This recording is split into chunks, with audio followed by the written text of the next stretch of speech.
Hi, my name is Brittany Langer, and this is my overview presentation video for ABA 628. So quickly, I'm going to talk about how I would introduce a new deck. I would start by setting 8 cards at a time, and from there, I would introduce 8 more cards once I became familiar and continue that cycle until I knew the whole deck. Once I knew the whole deck, I would go into studying my deck and running my trials. So I usually study them morning and night. At night, I would do it on an FR8 schedule by running my trials, and I felt this was the most beneficial because if I did more than 8 trials, I seemed to do worse, so 8 seemed to be the magic number.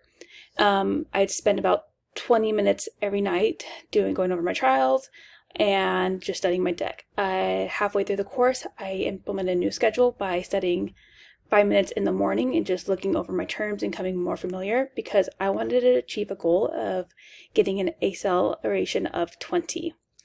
I'll get more into that to see if I reached that goal. I would graph my data immediately because I felt this was the most visually the best for me to just see that graph and see if my trend was going in the increasing direction. On top of doing my trials, I'd read it and take notes daily on the readings, apply the new information daily as a behavioral therapist, and this allowed me to prepare for the final exam. Here I have my standard acceleration chart from all the weeks leading up to this week, week 7.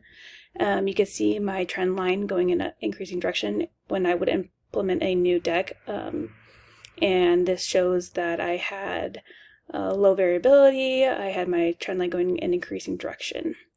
So overall, did I reach my goal? Yes, I did. I was able to achieve an ACEL of 20 since implementing my new intervention and studying schedule. So this is my presentation video. Thank you.